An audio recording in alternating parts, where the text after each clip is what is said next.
Halo semuanya, ketemu lagi kita di Sabtu Rindu Ilmu Pengetahuan. Pada kesempatan ini saya mengucapkan salam dulu. Assalamualaikum warahmatullahi wabarakatuh. Shalom, Om Swastiastu, Namo Buddhaya, salam kebajikan. Senang sekali hari ini kita ketemu untuk ngobrol-ngobrol, pastinya untuk menambah ilmu pengetahuan. Dan seperti sahabat-sahabat IG semua sudah mengetahui bahwa topik di hari Sabtu ini kita akan membahas sesuatu yang berbeda. Ini terkait dengan bagaimana sebetulnya radikalisme agama dan agnostik yang ada di Indonesia. Kenapa saya mengambil topik ini? Karena melihat latar belakang begitu maraknya aksi brutal atas nama agama.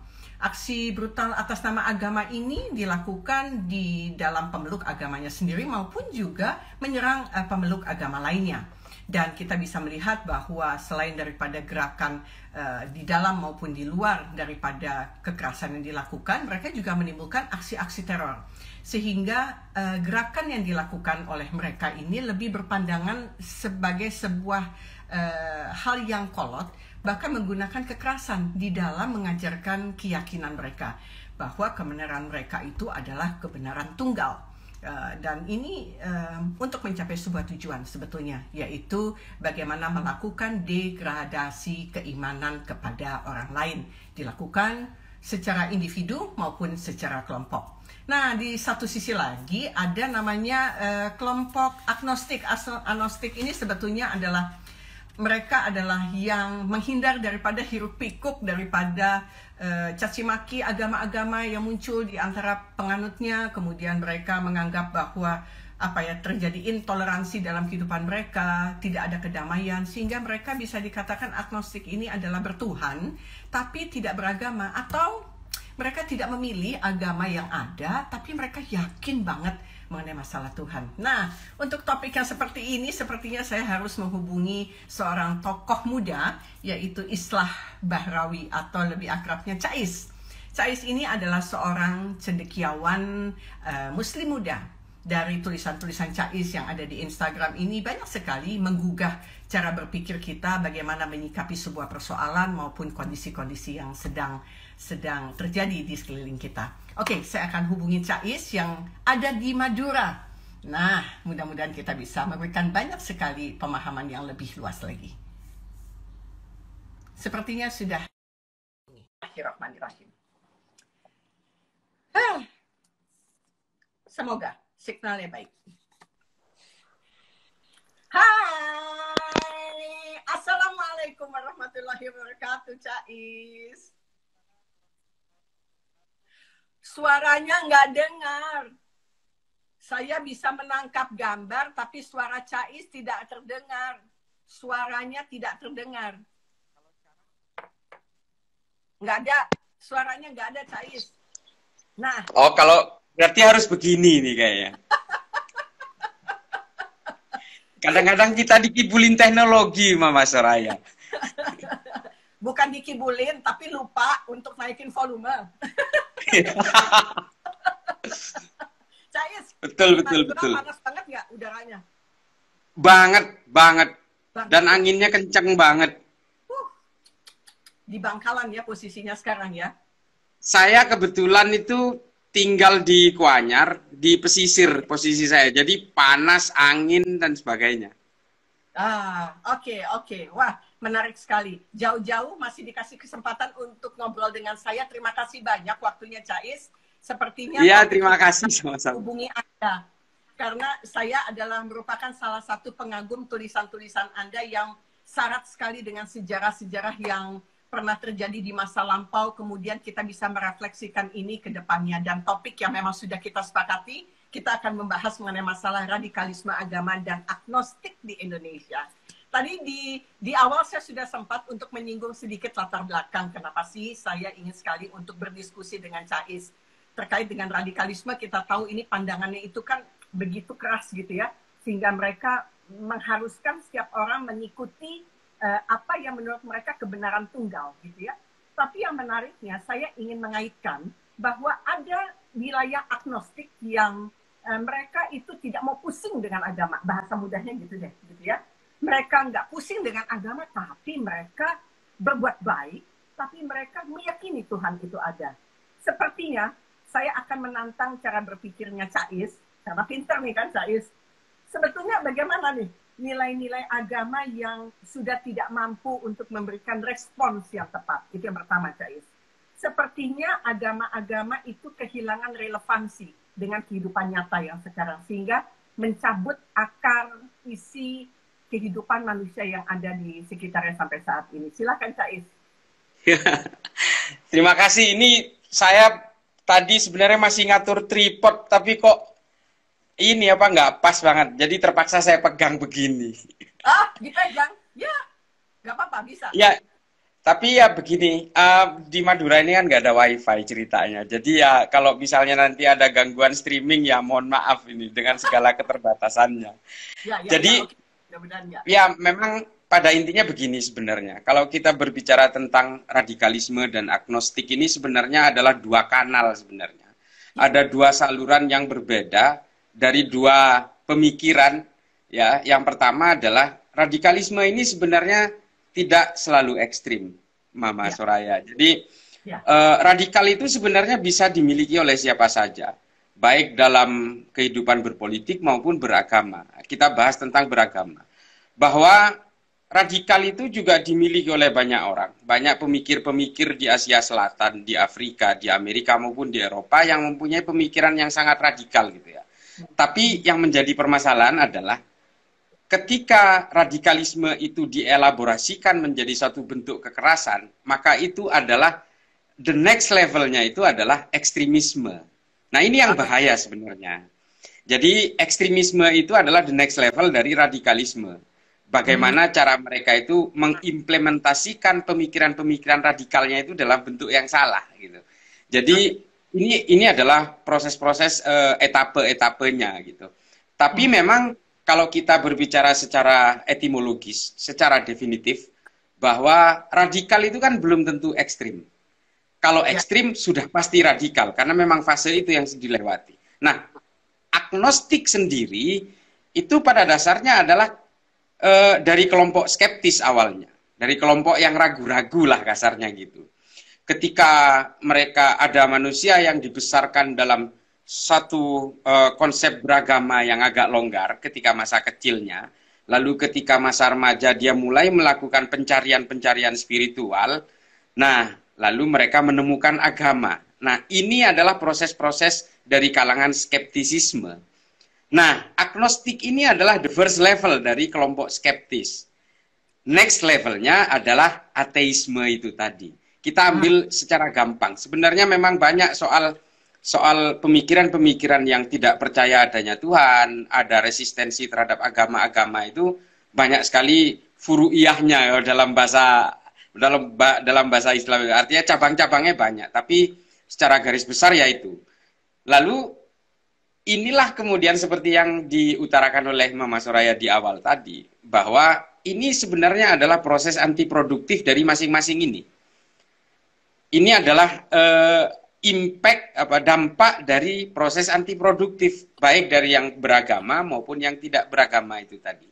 Di dalam proses skeptisisme itu biasanya ada juga sinkretis segala macam yang meleburkan semua ajaran agama, yang itu juga bagian dari skeptisisme tadi. Jadi kita runut dulu secara definitif gitu. Kurang lebih seperti itu. Oke. Jadi kalau dikatakan bahwa radikal itu adalah sebetulnya bisa dilihat dua sisi ya. Tadi dikatakan bisa itu menjadi positif, tapi ketika radikal itu dielaborasi menjadi bentuknya kekerasan, ini artinya menjadi lebih ekstremis. Artinya kita melihat atau masuk ke dalam satu fase bahwa ini mengenai cara pandang. Cara pandang mengenai cara pandang manusia tentang Tuhan deh, gitu ya. Atau cara pandang manusia yang pasti berbeda-beda antara satu dengan lainnya. Sehingga levelnya begini nih, Cais. Kalau saya boleh nih ya, pemikiran saya. Ada tipe manusia yang dia levelnya adalah lebih takut sama dosa. Pokoknya kalau melakukan sesuatu dikait-kaitkan aja sama dosa. Pokoknya apa-apa dosa gitu ya. Yang kedua, ada orang yang levelnya takut dengan neraka. Terus kalau udah takut dengan neraka, mereka punya versi dibandingkan misalnya dengan Tuhan mereka sendiri kalau mereka sudah melakukan penghapusan dosa lah dengan cara mereka masing-masing. Terus ada lagi level mereka yang suka sekali bahwa surga ini begini loh, surga ini begitu loh, gitu loh. Sehingga dari beberapa pandangan ini seperti masuk ke dalam satu wilayah Tuhan yang bisa dikatakan masuk ke teritorialnya Tuhan. Tuhan ini kalau dalam pandangan saya ini seperti hakim di muka bumi.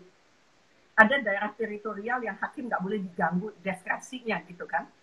Nah ini sepertinya mereka bermain-main di wilayah-wilayah kekuasaan Tuhan. Mereka kayak mau mengkudeta begitu ya. Tapi akhirnya menganggap paling benar, kemudian ini dosa, ini neraka, ini begini, gitu ya. Mudah sekali seperti itu. Ini sebetulnya cara pandang. Apa yang salah dengan cara pandang manusia masa kini, Cais? Sebenarnya kalau kita berbicara tentang agama, sebenarnya kita berbicara tentang tafsir. Agama ini kan sebenarnya memang perpecahan-perpecahan yang terjadi di dalam agama ini. Baik dalam agama Kristen maupun Islam adanya redenominasi dan sebagainya itu adalah persoalan tafsir. Nah, ironisnya di dalam agama-agama itu juga terjadi perbedaan tafsir yang sebagian dari tafsir itu membangun militansi yang kemudian membuat orang itu seperti bahwa seperti seolah-olah menjadi justifikasi gitu ya. Karena begini, kalau kita berbicara tentang agama, selama ini kan kita sebenarnya soal manusia kepada manusia ini kan melihatnya secara visual. Jadi secara visually fisikal gitu. Jadi ya kita kan percaya selama ini di Indonesia jumlah umat Islam ratusan juta, tapi itu kan sebenarnya statistik. Ya. Itu data statistik. Tapi ketika kita sudah mencoba untuk lebih jauh lagi ya kepada satu hal yang sifatnya spiritual, yang sifatnya batiniah, kita nggak punya tolok ukur, kita tidak punya benchmark untuk itu. Maka itulah wilayah-wilayah Tuhan yang menurut ini saya kalau untuk soal konsep ketuhanan saya lebih memegang konsepnya Muhammad Iqbal ya dari India yang sekarang jadi Pakistan lah ya. Muhammad Iqbal mengatakan bahwa Tuhan itu memang tidak bisa diukur secara katarsis bahwa tolok ukurnya oh ini loh ada Tuhan gitu. Tuhan itu sangat privat sifatnya. Demikian juga agama-agama. Nah, ini kan sangat intuitif gitu. Tuhan itu hanya bisa ditemukan secara intuisi menurut Muhammad Iqbal. Tapi kita kan selama ini mohon maaf, pandangan kita tentang Tuhan dan agama ini kan selalu mengukurnya dengan fisik. Misalnya begini, ketika kita melihat KTP orang, agamanya Islam, kita percaya bahwa dia Islam. Tapi kalau soal faith, soal keimanan, kan kita nggak pernah tahu. Kita nggak pernah tahu apa dia Islam betulan dan sebagainya. Nah, selama ini kita melihat hanya pada tataran on surface itu tadi.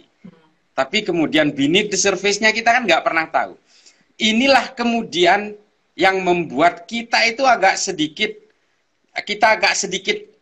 kelimpungan ketika kita harus menilai seseorang itu. Nah, ukurannya kemudian adalah militansi itu tadi.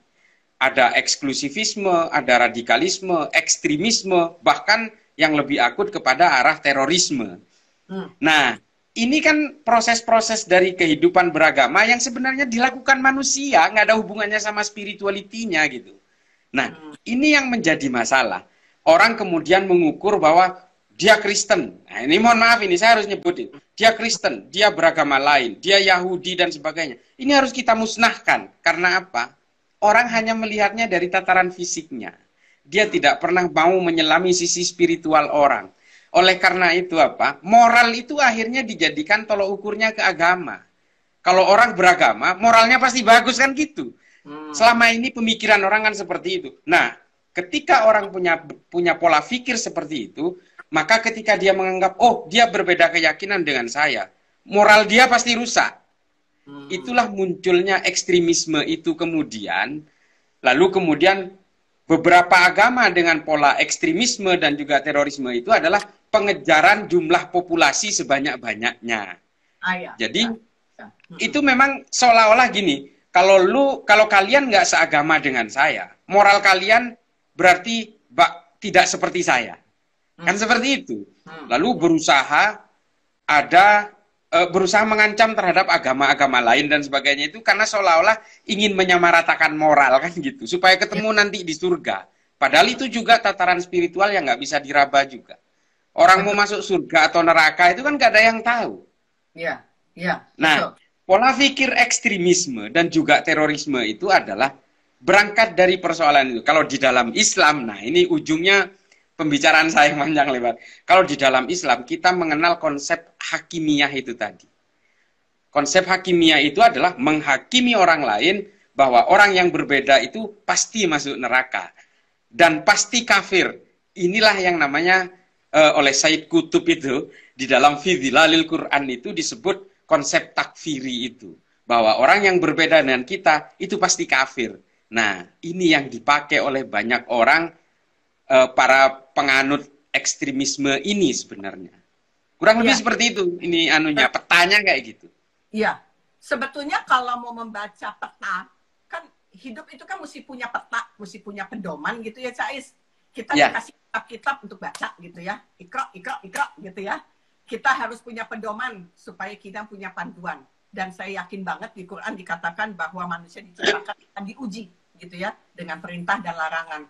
Bagaimana manusia bisa membaca? Artinya begini, tidak semua manusia pandai atau cakap atau cerdas membaca konteks dengan teks yang tertulis di Alkitab yang diturunkan oleh Allah.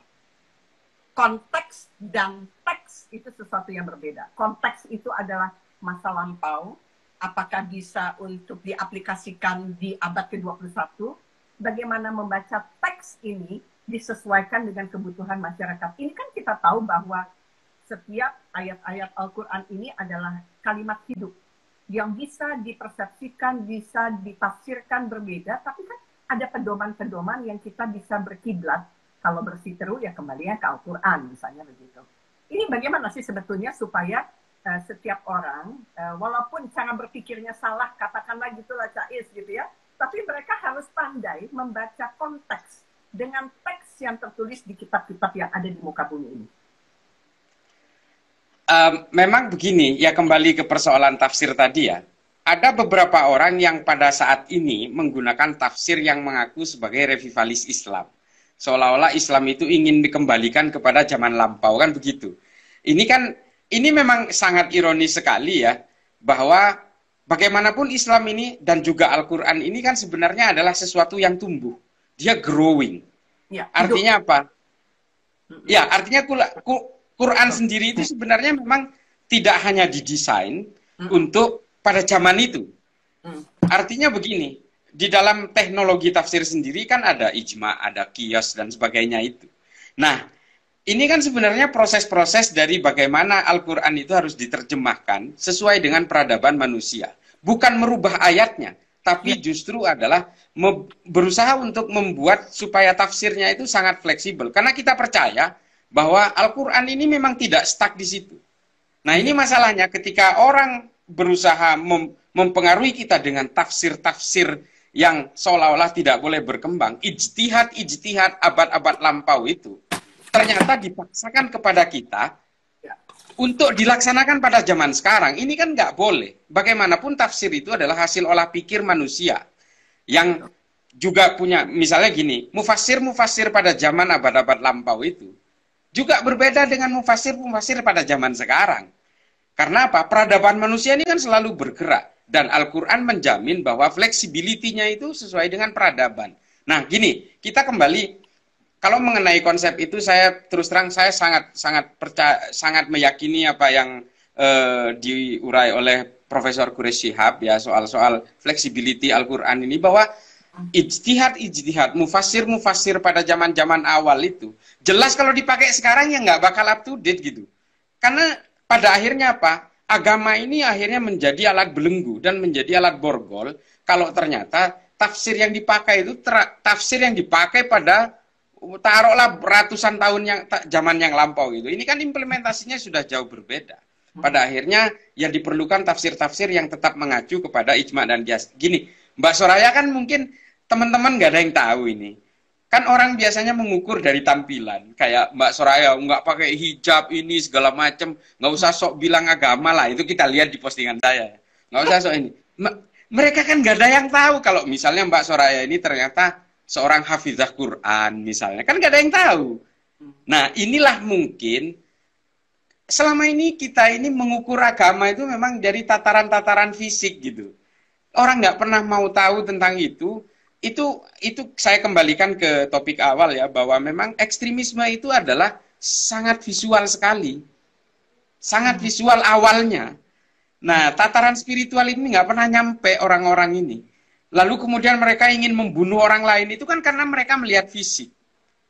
Nah, saya barusan nulis di Instagram saya bahwa, loh, masa sih Allah itu menyuruh ciptaannya untuk membunuh ciptaannya yang lain? Lah ini kan kayak Allah ini kan kayak main-main gitu loh. Iya.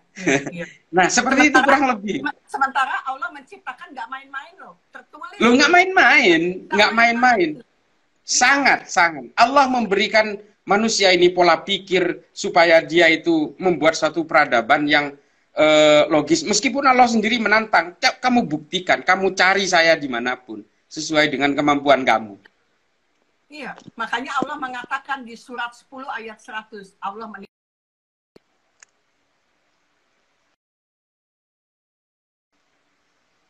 Maaf, tadi putus. Ya, jadi Allah menulis bukan Allah menulis, dikatakan di surat 10 ayat 100 bahwa Allah menimpakan murka kepada orang yang tidak pernah menggunakan akal pikirannya. Jadi dari situ aja sebetulnya kita beragama harus menggunakan akal pikirannya. Jadi begini, Cai. Exactly. Jadi kalau bicara radikalisme, oke, kita bicara radikalisme itu bisa menjadi tunggangan politik walaupun itu masuk ranah ke dalam agama. Tapi artinya si agnostik ini nggak salah menurut pemahaman saya. Kita boleh beda, Cais. Tapi menurut pemahaman saya, hingar-bingar, hiruk pikuk, caci maki, ujaran kebencian yang ada antara satu penganut di dalam Islam sendiri maupun di luar daripada agama lain membuat mereka bising. Saya nggak pusing dengan agama, saya memilih yakin dengan Tuhan. Tapi juga sesuatu yang bisa saya pahami sampai di satu titik orang mengatakan saya nggak pusing agama, saya nggak pusing Tuhan, tapi yang penting saya berbuat baik. Tapi orang-orang yang mempunyai pemahaman seperti itu didiskreditkan. Sementara buat saya, hati-hati. Menafsirkan segala sesuatu yang abstrak, itu memang tidak mudah. Karena kan Allah kan sesuatu yang gaib. Dari rukun iman aja, percaya kepada Tuhan, kepada malaikat, kepada nabi, kepada kitab, kepada kepada hari kiamat, kepada takdir. Cuma satu yang nyata adalah kitab-kitabnya Allah. Yang 5 itu adalah gaib. Bagaimana orang bisa memilih menjadi radikalisme dengan sebuah keyakinannya, tapi di satu sisi berseberangan nih, ada agnostik, bahkan ada ateis. Dan buat saya adalah ini dua hal yang berbeda, tapi mereka lebih levelnya di atas. Apakah itu salah menurut pandangan saya? Saya sebenarnya dari tadi itu berusaha mencicil pembahasan supaya nggak langsung. saya sebenarnya soal ini sebenarnya pengen saya gigit dikit lah gitu. Tapi Mama Soraya kayaknya nggak sabar sebenarnya. Jadi memang begini, saya mesti cerita sedikit tentang ini. Saya itu sudah setengah tahun terakhir ini memang punya kegiatan dengan teman-teman, saudara-saudara kita, adik-adik kita ini yang menurut saya masih kelompok skeptis dan sebagian juga ada yang ateis. Ini saya rajin sebenarnya. Saya ketemu dengan mereka ini sebulan 2 kali, tapi kemarin pandemi ini agak terhambat. Mereka ini memang rata-rata kecewa terhadap agama. Sebenarnya kalau menurut saya bukan kecewa terhadap agamanya, kecewa terhadap pemeluknya. ketika agama itu digulirkan sebagai alat hantaman politik, sebagai senjata, sebagai pisau dapur. Saya kalau di tulisan saya itu selalu mengandaikan sebagai pisau dapur. Gitu. Bisa ngiris bawang, bisa nusuk orang. Nah ini agama diposisikan seperti itu. Nah ketika agama itu dijadikan sebagai senjata, sebagai alat persekusi, sebagai alat pengumbar kebencian, orang-orang skeptis yang sebenarnya sedang mencari Tuhan melalui agama ini, kisah-kisah ya dari anak-anak muda ini, namanya kelompoknya The Noners. The Noners ini kelompok mereka. Saya sering melakukan pertemuan dan hampir semua dari anak-anak adik-adik kita ini adalah orang-orang yang merasa kecewa terhadap orang-orang yang membawa agama, yang mendeliver agama kepada mereka itu dengan cara yang salah, gitu. Dengan cara radikal, ekstrim, dan juga teror itu. Juga adanya hatred dengan kebencian dan sebagainya itu membuat orang-orang ini kecewa. Kita kan selama ini gini, kalau melihat agama, orang yang mengkonversi masuk ke agama Islam, saya sebagai Islam ya, kita kadang-kadang, gila ya, di tengah Islamofobia secara global ini kok Sinead O'Connor ternyata masih masuk Islam gitu. Kita kadang-kadang hanya melihat, kita melihat hanya dari sisi itu. Mengapa? Karena itu memang ketika orang memasuki satu agama, itu pasti ada prosesinya. Mungkin kalau di Katolik ada baptis, kalau di kita ada pembacaan kalimat syahadat segala macam itu. Tapi ketika orang itu keluar dari agama, kan nggak ada prosesinya. Nah, inilah kemudian yang tidak pernah kita hitung. Kita hanya berhitung seolah-olah populasi Islam itu semakin meningkat di dunia. Kita melihat ada Sinead O'Connor masuk Islam. Yang tadi ada orang anaknya ditembak oleh polisi di Amerika, lalu kita bangga karena dia berpidato mengucapkan Al-Fatihah misalnya. Islam ternyata gitu. Kita selalu bangga, tapi kita nggak pernah berhitung bahwa ada ribuan orang yang tiap hari itu keluar dari agama. Karena memang faith, keimanan, keyakinan itu memang tidak bisa diukur secara fisik, karena nggak ada prosesinya. Nah, adik-adik kita yang tergabung dalam kelompok The Noners ini, terpaksa saya sebutin namanya. Ini adalah orang-orang yang kecewa, dan dia saya yakin mewakili ribuan anak muda lainnya. Ini anak muda ini. Rata-rata usianya masih mahasiswa lah, masih di bawah 30 tahun. Dan semua pengalaman mereka sama. Bahwa ketika agama diantarkan dengan kekerasan, dengan kebencian, dengan caci maki dan sebagainya, akhirnya kesimpulan mereka itu membungkus sama. Bahwa, agama itu ternyata kayak gini, udahlah, saya yang penting percaya Tuhan, nggak pakai agama juga nggak apa-apa, yang penting akhlak saya baik. Itu yang masih tataran masih pemula ini. Masih pemula ini memang. Tapi ketika yang sudah tingkat akut, ketika sudah membaca bukunya Hitchen, membaca buku God Delusion-nya Dawkins, habis kita. Mereka menjadi ateis. Iya, betul. Begini, saya mau coba untuk narik sedikit aja gitu ya ke awal. Artinya kalau pakai tulisan catatan saya bahwa agnostisisme ini kan sebuah kepercayaan atau prinsip dari eksistensi semua hal di balik fenomena material yang tadi, tentang sebab pertama atau Tuhan, bukan suatu agama. Adalah seperti begini analoginya. Tuhan menciptakan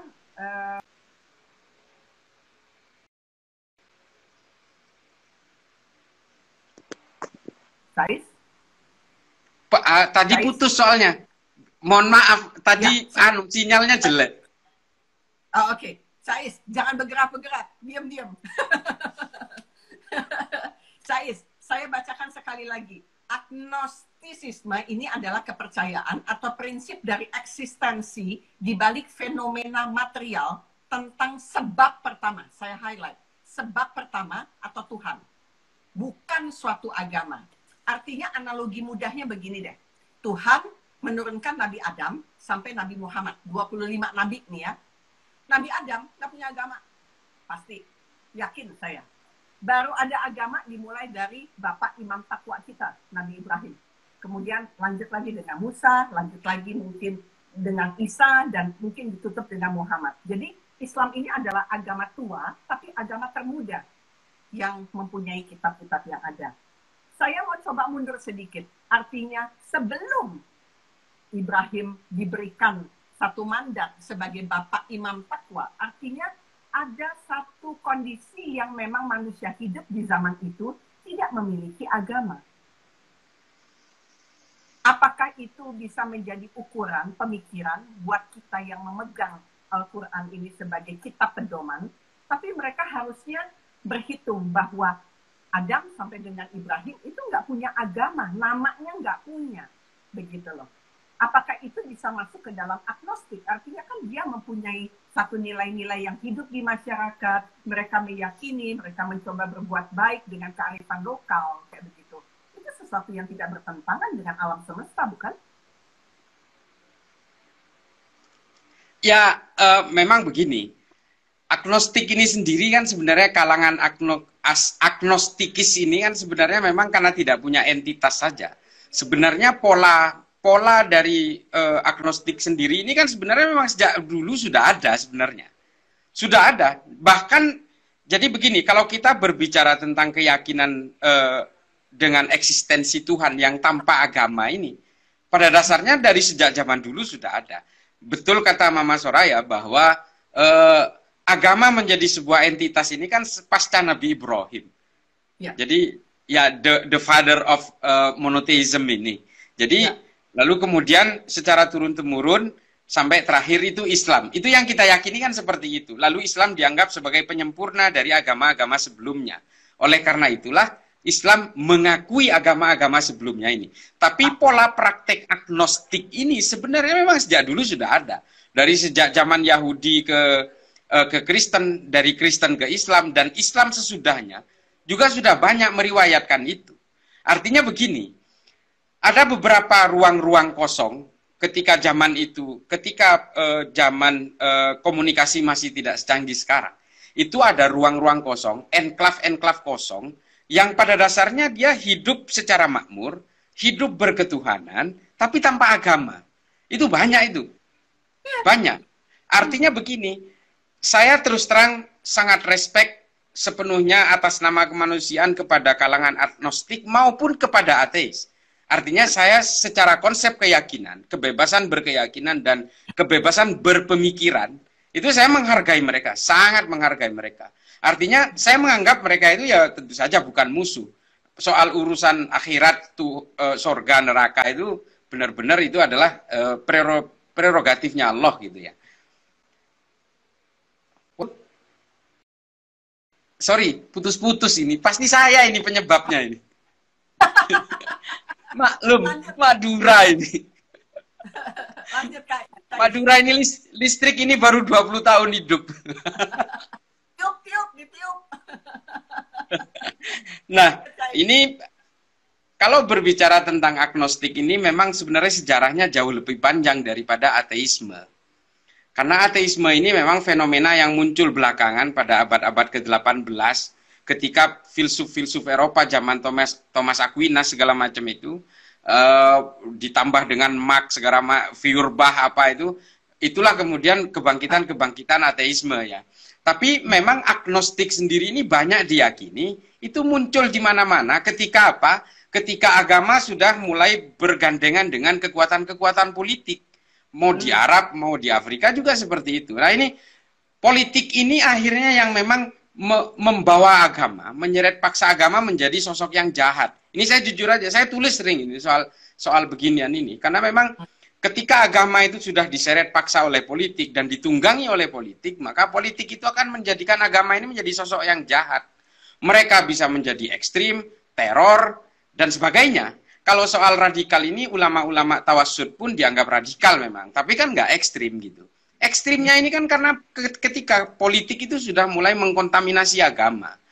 Ketika pada zaman kekhalifahan Bani Umayyah, Bani Abbasiyah, juga Ottoman, enklav-enklav agnostik ini sudah banyak karena kecewa akibat perlakuan-perlakuan politisasi agama itu. Ini soal yang lain lagi, soal politisasi agama. Mungkin karena kita durasinya masih nyisa agak panjang, nanti kita bisa bahas ini. Iya, betul. Saya masih tertarik dengan masalah, kita loncat sedikit ke radikal kembali. Tadi di awal, Cais sudah menerangkan mengenai radikal ini kan adalah nggak masalah radikal. Tapi ketika dielaborasi dengan kekerasan, dia akan menjadi ekstremis. Kita coba tarik deh kehidupan sekarang, Cais. kita dengan teknologi, orang dengan mudah menghujat orang lain. Menghujat saya misalnya, dengan bentuk saya yang masih begini misalnya. Menghujat saya, ayo coba semoga didoakan kembali ke jalan yang benar gitu ya. Saya hobi dari kecil, ayah saya penyuka daripada anabul, anjing-anjing, ada 20 lebih di rumah saya. Dan itu saya lakukan di rumah, dihujat, kamu tidak akan pernah mencium bau neraka karena masih memelihara anjing-anjing. Mereka dengan mudahnya menghujat dengan teknologi yang mereka pegang, gadget gitu loh.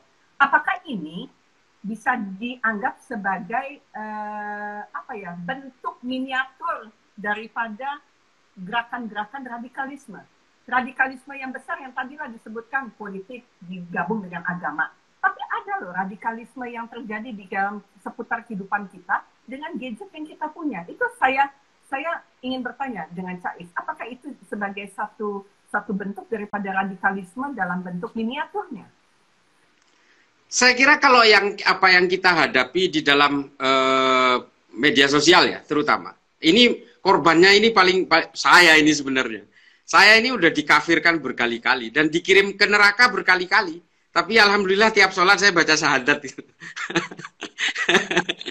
Ini kan sebenarnya sudah ekstrim, Mbak Mama Soraya. Yang dimaksud dengan ekstremisme itu kan sebenarnya bukan hanya ancaman secara fisik, tapi ketika sudah tidak membuat nyaman orang lain, sudah mulai judgement kepada orang lain, konsep hakimiyah tadi yang saya bilang itu. Ini sebenarnya sudah ekstrim. Yang namanya radikal itu adalah ketika seseorang menganggap begini, ketika dia mempunyai pemikiran yang sifatnya progresif dan dia bersifat anti mainstream, itu masih radikal sebenarnya. Tapi ketika dia sudah mulai membuat tidak nyaman kepada orang lain, ya ini ekstrim. Ekstrim itu tidak harus violence, tidak harus juga mengancam fisik orang lain, tapi ketika orang lain sudah tidak dibuat nyaman, nah itu juga sudah ekstremisme. Nah, ini juga terjadi di kita banyak kalau kita berbicara tentang media sosial, bahkan artinya secara sosial kita setiap hari juga menerima itu. Ini mohon maaf, kadang-kadang kita juga menemukan banner yang sifatnya itu sudah mulai prejudis gitu. Mulai prejudis terhadap orang lain. Misalnya kontrakan hanya menerima muslim dan muslimah. Ini kan sebenarnya sudah ekstrim sebenarnya. Ya. Artinya apa? Ketika ada orang yang non muslim atau non muslimah itu mencari kontrakan, seolah-olah dia mendapatkan disparitas. Ada diskriminasi di situ. Meskipun itu haknya si pemilik kontrakan, tapi ini kan sebenarnya sudah ekstrim. Nah, model-model orang yang kayak gini ini kalau dijali sedikit dengan ekstremisme, selesai, bisa coba dikasih AK-47 gitu. Bisa jadi dia nembakin orang-orang. Memang secara gampangnya begitu, tapi yang mungkin enggak ya. Cuma memang pola perilaku ekstremisme dan juga terorisme yang terjadi di negara-negara Arab maupun di Amerika itu adalah ketika orang itu sudah mulai menggunakan pola pikir hakimiyah, menghakimi orang lain, lalu kemudian takfiri apalagi. Nah, setelah itu udah tinggal satu langkah lagi menjadi ekstremisme. Ini sering terjadi dan di sekitaran kita banyak lah itu. Jadi firm jika kita melakukan satu gerakan ekstrim terhadap orang lain dengan menilai, mencaci maki dalam bentuk texting, dalam bentuk komentar apapun, itu adalah salah satu bentuk daripada radikalisme miniatur yang satu tahap lagi akan masuk ke dalam radikalisme yang lebih luas lagi. Betul, betul sekali. Jadi artinya begini, oh kalau gitu saya bisa mengklasifikasikan begini nih, oh mereka pasti golongannya masih yang surga neraka nih, masih urusannya hitung-hitung nih, saya dapat kebaikan berapa, saya dapat ini, saya bisa menghilangkan saya punya segala macam pahala dan lain-lain begitu ya. Saya jadi melihat begini, si radikalisme dengan si agnostik ini bahwa kedudukannya lebih tinggi agnostik. Artinya begini, mereka agnostik ini masuk ke dalam tataran bukan hanya syariat dan tarekat yang mereka pilih satu dari begitu banyaknya syariat, tapi mereka sudah masuk ke dalam sebuah nilai yang lebih spirit daripada semangat ayat-ayat itu diturunkan oleh Allah Subhanahu wa Ta'ala. Mereka masuk ke dalam hakikat, mereka belajar esensi daripada ayat-ayat itu bisa diimplementasikan di masyarakat, mereka masuk ke dalam makrifat, di mana mereka betul-betul bisa saling menghargai perbedaan, sehingga sikap mereka Islami, ucapan mereka Islami, perilaku mereka Islami. Walaupun mereka tidak mempunyai label, atau di KTP agnostik, nggak mungkin. Gitu kan, kita agama sudah ada di dalam kita punya peraturan hukum. Jadi saya menganggap bahwa nggak boleh loh mengecilkan siapapun yang berbeda dengan kita, karena level kita bisa melihat dari ukuran. Tapi kedalaman hanya Tuhan dengan kita yang tahu. Tapi ukuran manusia menilai manusia itu akibat dari yang dia cocok dengan tarekat mereka. Tapi ada mencari diri sendiri. Menurut Anda bagaimana Cais menyikapi pandangannya seperti itu? Ya, saya sendiri sebenarnya begini. Saya selalu ya, kalau tiap saya nulis itu tentang, terutama tentang radikalisme, terutama saya selalu menganggap begini. Ini mohon maaf, makanya saya ini sering dikatakan liberal, bahkan kafir. Karena mungkin terlalu ekstrim saya mengatakan begini. Ini bukan ekstremisme ya, terlalu ekstrim. Tapi Anda ekstrim tidak merugikan orang lain. Kan iya. Ya. Tapi saya selalu berpikir begini. Mengapa Nabi Muhammad itu selalu menekankan bahwa soal akhlak. Meskipun memang dalam konteks ajaran Nabi Muhammad ini, akhlak itu juga untuk membangun satu akidah yang kuat. Memang seperti itu, karena dalam hal ini kan Nabi Muhammad di belakangnya ada entitas agama gitu. Otomatis harus membawa akidah itu. Tapi pada prinsipnya begini, kalau saya sih melihat agnostik ini. Sepanjang manusia itu punya akhlak yang baik, karena tataran agama ini adalah sangat fisik, kita tidak pernah bisa mengukur tataran spiritual yang sangat batiniah dan privat ini. Bagi saya adalah ukuran manusia itu hanya sekedar akhlak saja. Urusan bertuhan, urusan beragama, itu kan sebenarnya bukan wilayah kita. Urusan ketika orang mengatakan, wah ente liberal, ente kafir, ente syiah, ini apalah ente dan yang lain itu. Kalau buat saya kenapa saya selalu anteng menyikapi tudingan-tudingan seperti itu. Ini saya bercerita saya sebagai gambaran ya, bahwa ketika orang menghakimi kita secara agama, secara fisik dalam tataran permukaan itu, saya nggak pernah merasa down itu, karena begini. Bagaimanapun mereka itu mengukur kita kan dari fisik. Mereka mengkafirkan kita juga karena tulisan saya, karena pemikiran saya. Tapi saya mesti pamer-pamerkan bahwa saya itu kalau beribadah segini kali loh, gitu kan. Masa saya harus terlalu giat menghitung dosa orang lain? Kan itu bukan urusan saya. Nah, ini kan kadang-kadang teman-teman kita yang sudah merasa hijrah ini kan kadang-kadang lebih sibuk ngitung dosa orang lain kan. Karena Mbak Soraya, Mama Soraya misalnya nggak pakai hijab, terus dikata, wah dia udah miara anjing nggak pakai hijab, itu Islam apa sih itu kan gitu. Orang kan malaikat katanya mau masuk ke rumah saya, oh bagus kalau nggak ada malaikat, nggak bakal mati nih, hidup terus nih. Dia nggak tahu kalau malaikat nggak ada, nggak bisa nyatet kejahatan kita di rumah. Pola pikirnya kadang-kadang begini memang, ini mohon maaf ini, saya terus terang nggak apa-apa lah habis ini saya dihujat karena liberal kayak apa, ini pasti DM saya udah penuh ini. Tapi begini, saya itu memang pada dasarnya gini loh Mama Soraya, saya itu kok jadi kelimpungan sendiri kalau ngomongan ini. Saya itu sebenarnya memang, mbok gini loh, agama itu nggak usah dipikirin, soal Tuhan itu sangat privat. Ini mohon maaf, saya mungkin agak sedikit kasar. Soal Tuhan ini kan sebenarnya antah berantah. Kalaupun kita tidak mendatangi Tuhan, Tuhan pun akan mendatangi kita. Entah di mana. Ini kan persoalan Tuhan dengan kita. Tapi maksud saya gini, mbok ya jangan kemudian Tuhan ini diukur dengan moral orang. Jangan dengan akhlak. Nabi itu udah jelas-jelas menyuruh kita itu berakhlak baik. Ya hablum minallah, wa hablum minan nas, dan sebagainya. Udah terlalu banyak. Sebagus-bagusnya manusia, hadis itu udah terlalu banyak kayak gini. Sebagus-bagusnya manusia adalah manusia yang berguna bagi manusia lainnya, bukan muslim lainnya, bukan mukmin lainnya, tapi manusia lainnya. Artinya apa? Nabi itu menginginkan kita itu berakhlak baik bukan hanya kepada satu kelompok, satu enklave, satu keyakinan, tapi kepada seluruh manusia.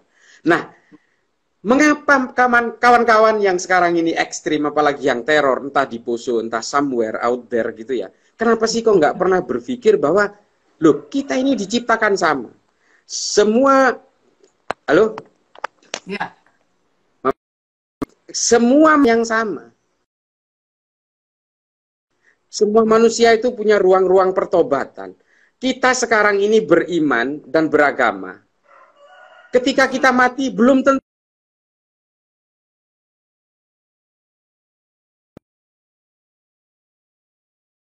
beriman. Ini kan semua ini adalah hak Allah untuk mengatur keimanan kita.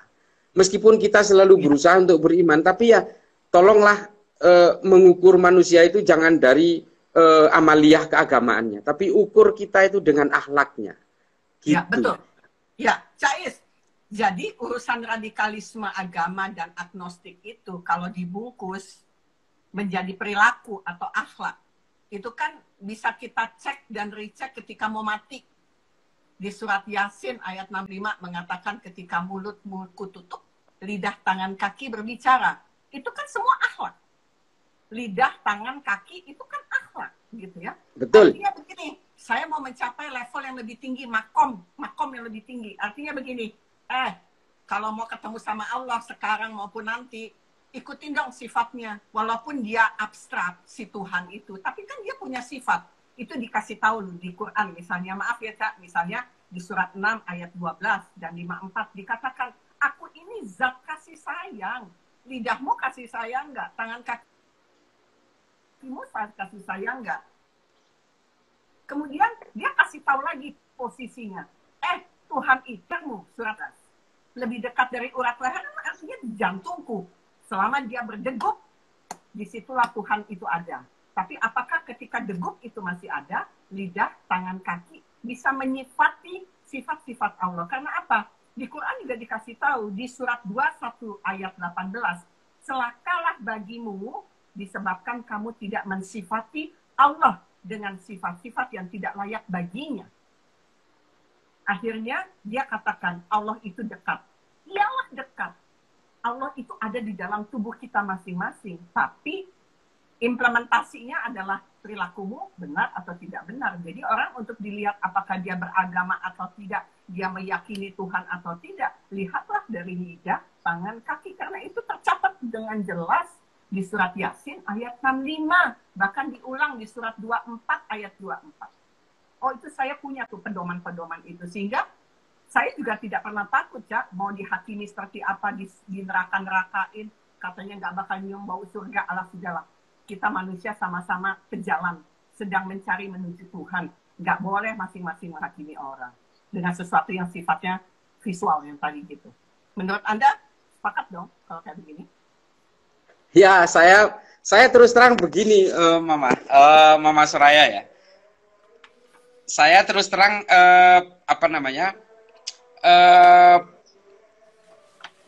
saya berdiskusi dengan Mama Soraya ini kan saya sudah tahu bahwa ini saya berdiskusi dengan daging ini.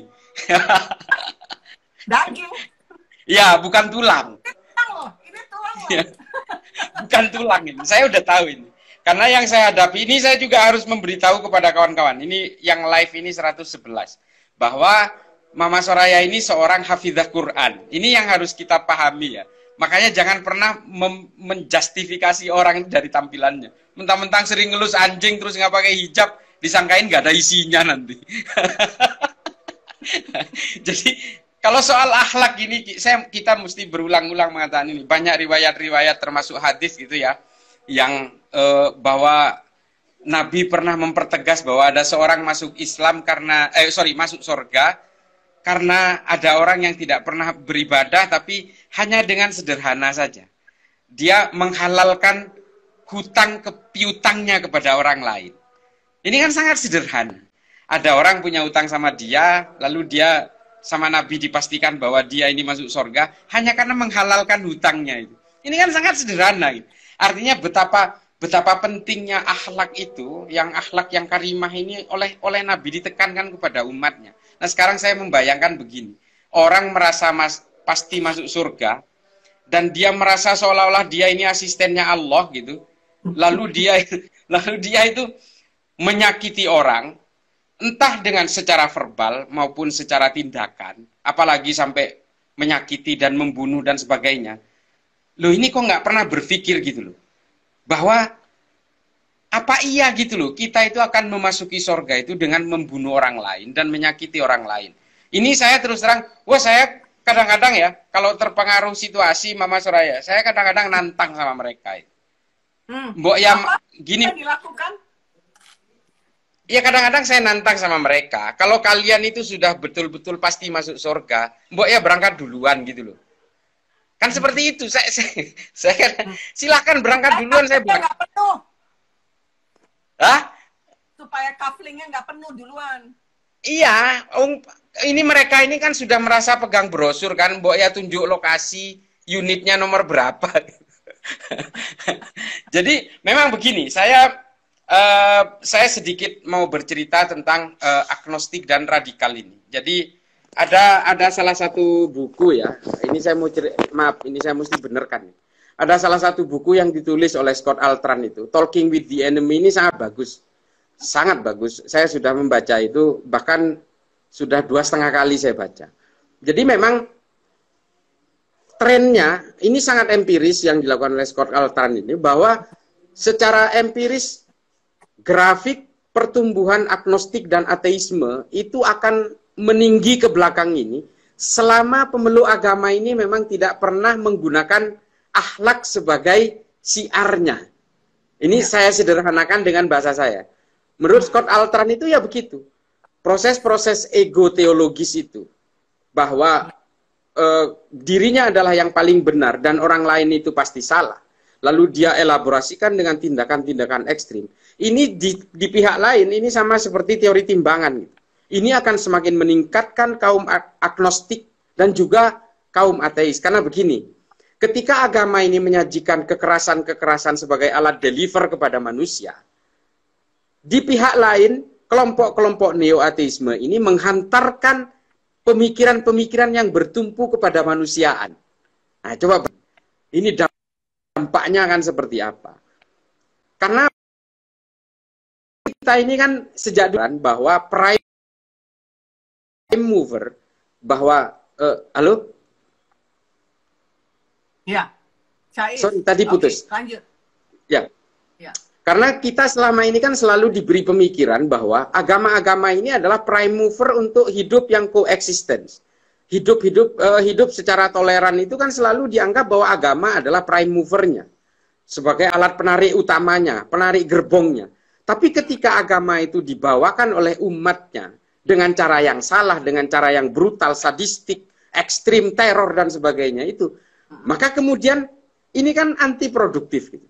Di pihak lain, neo-ateism yang diusung oleh Dawkins, oleh Hitchens, oleh Sam Harris, segala macam ini, membawanya dengan akhlak yang bagus. Ini kan sebenarnya sangat terbalik. Seharusnya agama yang menggunakan konsep-konsep yang dilakukan oleh neo-ateisme, justru ini dibawa oleh orang yang tidak percaya Tuhan. Nah, karena itulah Scott Altran menyimpulkan secara empirik bahwa secara statistik ke belakang ini penganut agnostik dan juga ateisme ini akan semakin meningkat. Bahkan, nah ini saya harus menghubungkannya dengan Sam Huntington, Clash of Civilization itu, bahwa pada saatnya nanti adalah hanya ada 2 kekuatan. Ini mohon maaf, saya bukan berarti ingin menghilangkan teman-teman beragama yang lain. Ini sesuai dengan teorinya Sam Huntington, bahwa nanti hanya ada 2 kekuatan, Islam dengan non-Islam. Non-Islam ini ternyata bukannya Kristen, bukan Buddha atau Hindu. Tapi non-Islamnya ini adalah kelompok-kelompok agnostik, ateisme, dan juga kelompok-kelompok kapitalis. Nah, ini kan, ini trennya kan sangat membahayakan gitu, kita sebagai orang yang beragama, yang Tuhan. Dan Scottnya Altran ini nanti suatu saat akan benar, ya kita hanya punya kewajiban moral saja sebenarnya.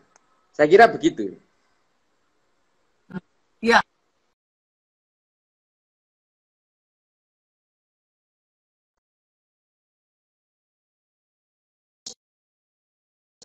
Maaf, maaf, putus-putus.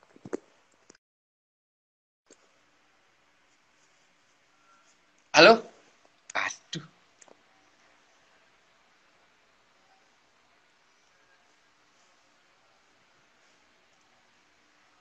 Mama Soraya suaranya nggak ada. Mama Soraya suaranya nggak ada.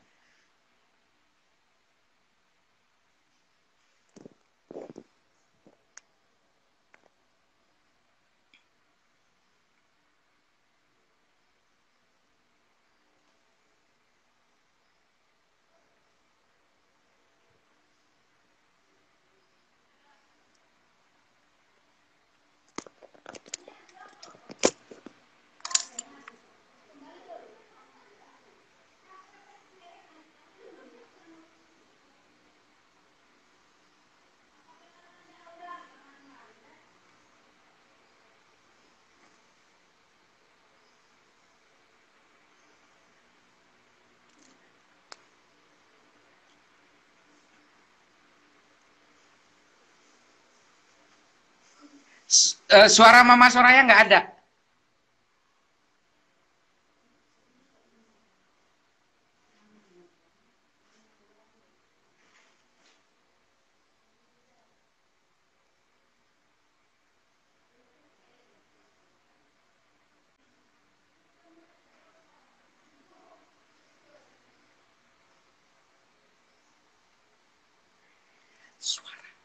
Suaranya nggak ada. Suaranya Mama nggak ada.